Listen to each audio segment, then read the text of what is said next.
Welcome to the Eagle Heritage Project podcast here at Embry-Riddle Aeronautical University. My name is Bill Thompson, Executive Director, Engagement Initiatives and the Heritage Project. I'm here today at our podcast studio on the flight line of Embry-Riddle. Today is a special day because we get to talk about philanthropy. We get to talk about long careers with an agency. We get to talk about someone who is so passionate about Embry-Riddle and what it has done for him in his career.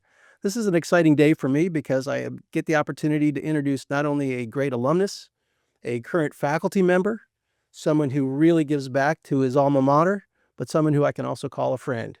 So today I'd like to introduce Charles Williams, an outstanding graduate from 2002 and getting his master's in 2010.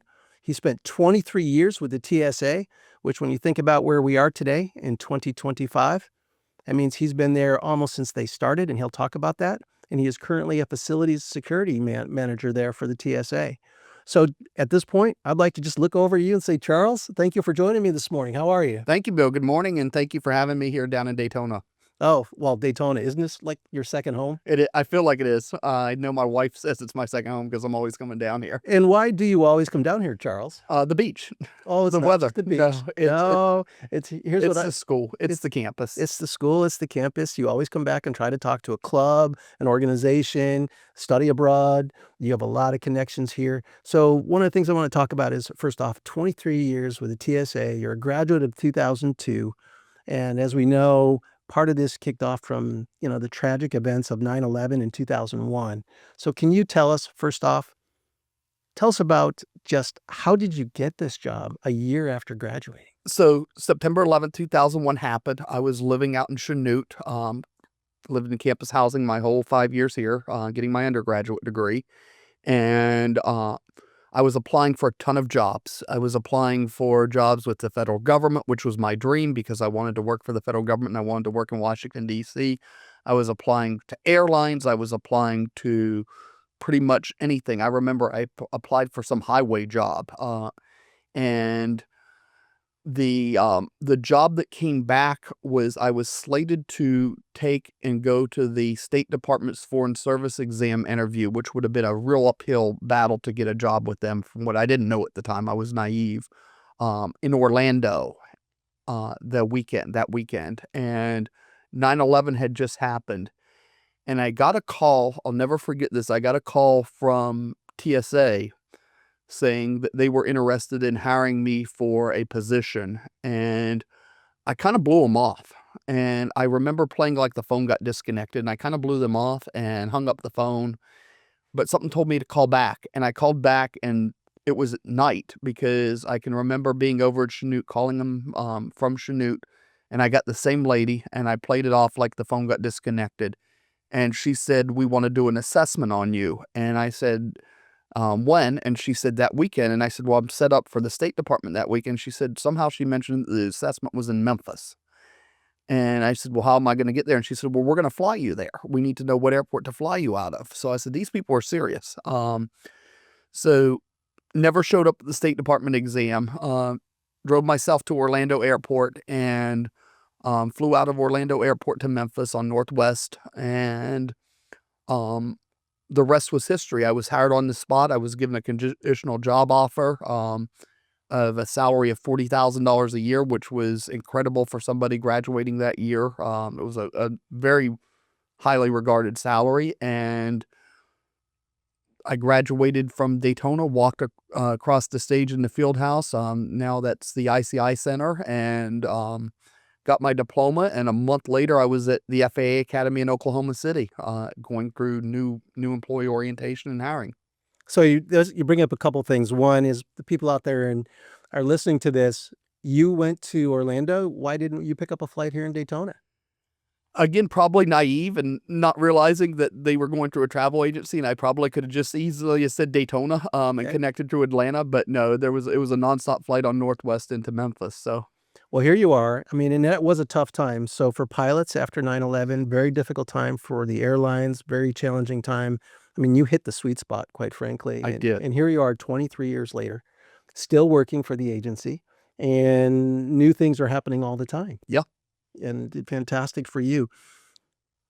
But why did they hire you? What degree program did you have? I had a undergraduate degree in aerospace studies, which I think is now aeronautics, I think is the new name for it, but it was the interdisciplinary degree. So you had to pick 3 minors, and then you took your core classes, and that became your degree. What were your 3 minors? Humanities, communication, and aviation safety. Very good. And that tied in perfectly, and you were able to talk about it. Yeah. So that's the start of your career, obviously, with TSA, and you're still with them and still doing very well. And now, but there's some things that took place during your undergraduate studies that changed your life as well. Can you talk about that? So the biggest single thing was study abroad, and what that did for me is a lot. One, first and foremost, when you're thinking about getting done and getting a diploma, is it got me that humanities minor, because I looked at my credits and I was able to get the credits done, and that's how I ended up with a humanities minor, which was one of my 3 minors, and got me to my degree. So doing discounted tuition, which they still have to this day, the half price tuition. I sent Sue, the head of global engagement. I sent her the letter from Dr. Jim Cunningham saying that they would be offering half price tuition, and the prices, she said they can no longer honor the price of $2,000. But times have changed. But no, it got me my degree. It got me my diploma. I would have been on campus longer had I not done study abroad. But more importantly, with my career, is I had to figure out, as we all did in study abroad land, is how to figure out your life in a country where you don't speak the language. We had to figure out how to do laundry. We had to figure out how to buy groceries. We had to figure out the transportation system. So doing that the semester before I graduated, or the summer before I graduated, when TSA said, we need you to be in Oklahoma City with basically no notice, no problem. I'm comfortable just packing up and going. When we say we need to move you permanently to DC and you need to find an apartment, this is a piece of cake. I just had to figure out how to do laundry in a country where I didn't know the language. So, But didn't you also you struggled? Didn't you break your ankle or do something? I did. So the time I was there, in France, the whole time I was there, I had fractured my ankle. So I had wanted to take, as part of the aerospace studies degree, you had to take science courses. And I had wanted to take this course at a community college in Georgia, and Riddle approved me to take it and get credit for it, because it was all field trips, and it was an environmental science course where you climbed. One of the things is you climb Stone Mountain, which is a very benign, very easy to climb mountain. But it was raining, and rather than taking the sky lift down, I decided to walk down the mountain by myself, and slid and fractured my ankle in 3 places. And fortunately, I had a cell phone with me, even back then, and I called 911, and they had to come get me in a basket and took me back down the side of the mountain. And I ended up with a broken ankle a week and a half before I was going to France for 3 months. But you still went to France, and one of your best friends to this day is someone you met who helped you through that whole experience. Yep. So that was Laverne. Laverne, stereotypical New Yorker, will give you the coat off her back and then look at you like you're stupid. So she looked at me like, why did you come to France with a broken ankle? But at the same time, we're going to take care of you, and we got you covered. And she looked out for me the time as I jokingly said again last night, the 3 months I spent in France, even though it was 1 whole month and a few weeks at the beginning and a few weeks at the end. But that opened up your eyes. I mean, not only it was the Eagle spirit, people helping each other out as we're students, and that's one of the things that we all grow with. But the other side was it gave you confidence. Here you are, you're a recent grad, you're study abroad, you're in a country, you're learning how to navigate with a broken ankle, and that truly helped you. And so often I'll talk to someone who will say how someone else helped them, or how they'll get that phone call like you did. And they'll go, oh, it's a friend of mine. Maybe this isn't real, or this is just, back then we didn't hear the scammers as much, but it's somebody's playing a joke on me, and you find out it's a real job offer, and look where you are now. Yeah, Look exactly. where you are now. Now, then 6, 7 years later, you're going, I need to get an advanced degree. So you went back to Riddle. Yep. To pursue your master's. Yep. So I came down here again. Everything I think happens for a reason. The universe is unfolding as it should. As my boss at Riddle. So I was a student employee here And Ray Tudrin was my supervisor in housing maintenance. I worked in fixing air conditioners for housing. And he would always say, the universe is unfolding as it should. So I came back down here in around 2007, 2008. I just needed to get away. And the Acapellas were playing on campus, and they were playing some of my mother's favorite songs and some of my favorite songs. And I said, I got nothing to do. So I went over to Worldwide Admissions and said, I want to get a master's degree from Embry-Riddle. And then you've done it. And Yep. that now you're obviously a faculty member. Yep. And you are teaching 3 courses? So currently teaching 3 courses right now. Yeah, that's crazy. And I've got to do, because I've got to do the preterm course setup for the next one. So I teach Security 400 for Worldwide, which is aviation security. And I also have taught in the past physical security. So intelligence analysts, counterterrorism, all these things are in your wheelhouse. Yeah. Yeah. Wow. And obviously we won't talk exactly about everything you do, because otherwise, we'll have to not let people listen to this. So Yeah. we'll leave it at that. And I know you wouldn't share if it was secret anyways. So then let's go back. So your parents also helped you out through this. And can you talk about your parents? Yeah. So my dad was career military. He was a lieutenant colonel in the Army. And I got the tail end of his military career. I was a late baby, and I was an only child. So my dad was 40, 5 years from retirement when I was born. And I was born in Connecticut. So I tell everybody I'm from New England. You hear my accent here. But no, I was born in Windsor Locks, Connecticut, and then lived the first 4 years right outside of Pittsburgh, Pennsylvania, and Wellsburg, West Virginia.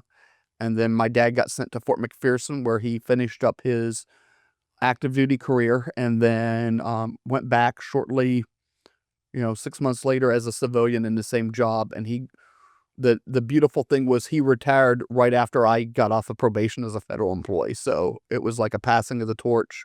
Nice. He retired, I started, and was able to, foster where I'm at today. He was big avid golfer, big avid athlete in his retirement, that he was always out doing stuff, but he was always coming up to visit me, always taking care of me and stuff. So ultimately he footed a chunk of the bill for Embry-Riddle. So when my mother passed away, we found out that an uncle of ours sold us some life insurance policies that we didn't know we had, that he would mumble about getting scammed on, getting sold these life insurance policies, but they ended up playing out well for him. And we were able to establish at the time, Charlene Williams Memorial Endowed Scholarship for study abroad.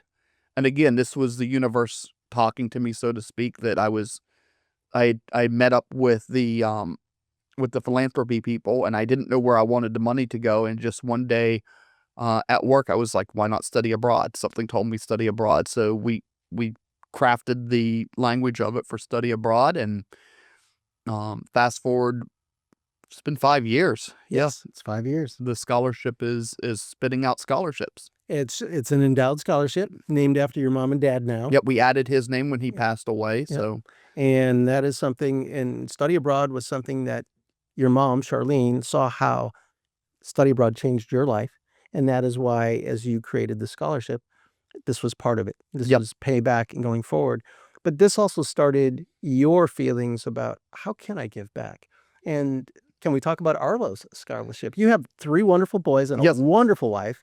And can you talk about the other scholarship that this has led into? So this led into, let's say the name right, the Arlo Raydell Williams Scholarship. We'll just call it that, because I don't know all the names of it. But we have a wonderful 5-year-old Arlo who has challenges. He has a rare genetic disorder called FOXP1 syndrome that results in him having delayed speech and low muscle tone. But at the same time, he is beyond social. I was on a meeting with his teachers this morning, and they call him Bill. They took your title away. They call him the mayor. I call Bill the mayor because he knows everybody and he's so friendly with everybody. But Arlo is the mayor of Herndon Elementary School, and he's so friendly with everybody. But he has these delays, but he is so loving. So we wanted to create a scholarship. Again, the universe talked to me and said we needed to create this scholarship. So we created the scholarship through a life insurance. Again, the same thing that created the first scholarship was this life insurance policy, and the university was able to show me how affordable it was and how doable it was, so that when I'm gone and Arlo is still here, there will be I was going to say a lifetime, but even beyond a lifetime of scholarships, a perpetual scholarship. Yes. for It's eternity. endowed for eternity to help students who need some support if they're learning challenged, if we say that, as someone who might need some additional supplies or a teacher or devices at that time. Because at the time this was designed last year, we're not sure in the future what's going to be available to help students like Arlo or others. And so this is fantastic. And this was a life insurance policy. So in essence, you pay for 5 years at a low premium, and this comes back and brings $100,000 to Yep. the university way out in the future. Yeah. Not everybody can do that. No, So, and this is something I would never have thought possible. If you said, if Bill came to me and said, I need $100,000, I'm gonna yeah. hang up the phone. Yeah. But he made it possible that there will be $100,000. Yep. In Arlo's name. So I'm going to go back. So you have 2 big scholarships, but here's a side about Charles that I would want people to know. Charles, as you will say, you're humble. You will also say that, hey, I'm not the richest alumnus out there. I work for the government, folks, and I also work for Embry-Riddle, and I'm a faculty member. And then Brenna, she has her job, but the reality is you have 3 boys. They're very expensive now because 2 of them are actively involved in hockey. Yes. And hockey is a love of yours. Embry-Riddle Eagles, if you don't know Charles, you will know Charles, because Charles, I've seen you on the Zamboni going around the ice. I've seen you on the ice with a huge check in your hand. You support Embry-Riddle ice hockey. I do, because that's something that my kids love, and that, again, is something where it was just handed to me. I never thought my kids would love ice hockey, and I tell the story that my friend told me about them having a skating camp, and neither of my kids had ever been on the ice before at all, and I told my wife, thinking she was going to say, no way, this is not going to work out. Our kids are going to be disasters out there. And I sent it to her and said, it's skating camp. And she's like, let's do it. And I signed our kids up for spring break camp. I don't think she knew until the day before the day of that it was ice skating. She thought it was a roller skating rink because the place was called Skate Quest. And she thought they would be roller skating. But that Friday we had the skate show, and they danced out on the ice, and by dance they were just marching across the ice, and it went from there to learn to play, to my son getting on a team, and then his brother, because they're beyond competitive, has decided that he wants to take hockey up too, and he's now in learn to play at the same club, so he's out on the ice too.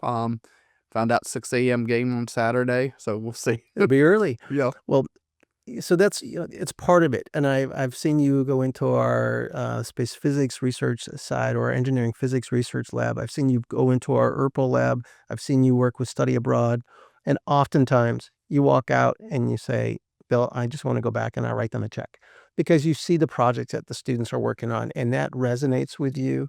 And it's not about, I want them to, it's truly, I want to see them succeed. And that's It what is. you do. It is. And, It is. And I've seen you helped, I don't know how many students with the alumni endorsement grant that's out there. That doesn't cost money, but it costs a little bit of time, and Yeah. put an enter in. So you do that. And I know that you're close to some of the students who are here. As we start to get towards the end of this, can you tell me again why you want to be philanthropic with Embry-Riddle? First and foremost, it's the right thing to do.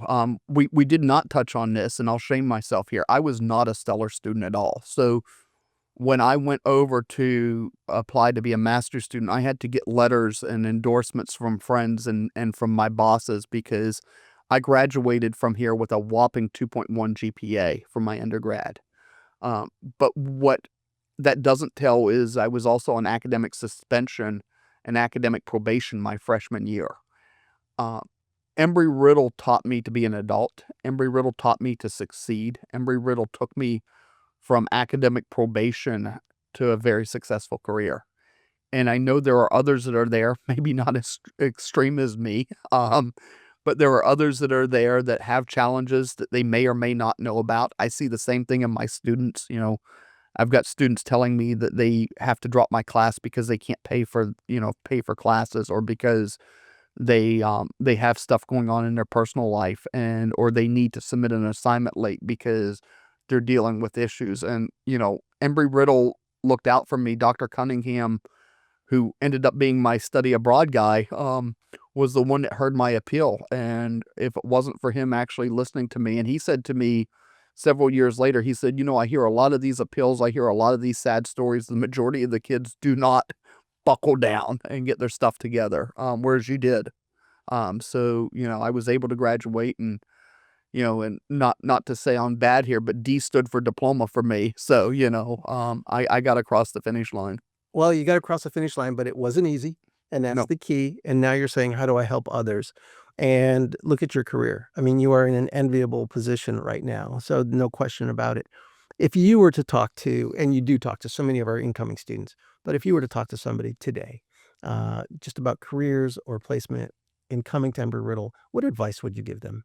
My biggest advice to everybody is no, don't do it. No, I'm only kidding. No, my biggest advice is to start at the bottom. I started in aviation working for AirTran Airways, which was ValueJet Airlines, and the name change happened after their tragedy, and I worked out on the ramp. I learned more working out on the ramp that I could apply as a student here at Embry-Riddle, and I would honestly say that was part of me getting my grades together, because I was able to, sit in these classes on aviation management and say, you know what, I know what it's like to deal with a broken belt loader on an aircraft. I know what it's like to deal with an aircraft stuck in a gate that you can't get out because the tug is broke, or we had the brake stick one night at 10 o'clock at night. And, I tell people, a friend of mine became a captain with Atlas Air, and he said the same thing as me. He said, don't go in the front door at the building, go in the back door. And that was me. I went in TSA as a basic officer. It was as an instructor, but still, in the ranks of that. I went in AirTran as a ramp agent. You learn a lot. You can apply a lot more. You can have fun while you're doing it. So I would tell everybody, don't always go for that polished resume, perfect position. Go for the job out in the field. And I saw that so much working for TSA, where senior people had also started their careers as either ramp agents or operations people. And, we share that same bond. I can love telling the story about the director, having a fan above or an air duct above his desk. And, I said, we can get a contractor in here and move it. He said, Charles, we're going up on the table, and we're standing on this, both of us in suits, moving this air duct, because you get this operational mentality, in aviation, that, time is money and you got to get the aircraft moving. And if that means standing up on top of a table and moving the air duct so we don't have it interfering with our video conference, the noise, that means going up on the table. And just that attitude that I learned has carried with me my full career. I love to tell my students, the textbook says this will work and its technology will work, but is it going to work at 3 a.m. in the rain? Is it going to work out, at a dirty little dusty airport in the middle of nowhere? And that's the attitude I have, and that's what I learned, working out on the flight line with aircraft. Well, I do have to put the disclaimer out there. If you are involved with OSHA at any point in time, the last 40 seconds could have been just something that he made up as we go from there. It's a great example that you used, by the way. So, yeah, we were properly secured on the table, OSHA. Very good. Well, we're about to wrap up a little bit. How many cities have you been to? Career-wise? Yeah. Louisville, Cleveland, Syracuse, obviously DC and Dallas, Oklahoma City, Columbus, Orlando. Wow. So do you want to finish that song? There is a song like that. You can keep going. So Alabama, Alaska, Arizona, Arkansas. Yeah. We can keep going. Well, very good. And is there anything you would like to share that I didn't bring up today? I know this is a quick podcast, but is there anything you'd like to share? You've covered it well. Like I said, start at the bottom, work your way up. And then something my grandmother said, and my father said at her funeral, is if you could pass it on, pass it on. Because if you're holding on to something and you're not sharing it and you're not helping the next generation, you're being greedy, so pass it on, give it on to the next generation. These young eagles here, these students here, I've been there, I've done it. I've lost the hair, I'm getting the gray hair. So I know how to do it, but they're going to have to learn. And, if I can help them learn and make it easier for them, and I don't, then I'm being a greedy person. Very good. Well, Charles, on behalf of Embry-Riddle, thank you. Thank you for sharing this podcast time with me. Thank you for sharing your story and honestly the true gut part of your story, and sharing really how your dad, Robert, and that's as a lieutenant colonel, Robert, and Charlene, your mom, how they influenced you, your grandmother. We all have mentors and influencers. You've mentioned quite a few of them today. So for all of us, for everybody out there, Charles, thank you. Thank you for how you support Embry-Riddle. Thank you for how you support our students. Thank you for what you're doing on the TSA and the security side. And we hope that you have many more productive years with us. So Thank you, Bill. Thank you. And for those of you out there, thank you for joining us today on this Eagle podcast. As you know, the Eagle Heritage Project podcast, we try to work with our alumni who are out there in the field. We look at the influences that they've made. We look at the history of those who have been involved with Embry-Riddle, whether they're Eagles as alumni, whether they're in the industry and they support us. But for all of you out there, we hope that you can join us again for the next Eagle Heritage Project podcast. Thank you for joining us today, and forever an Eagle. Signing out.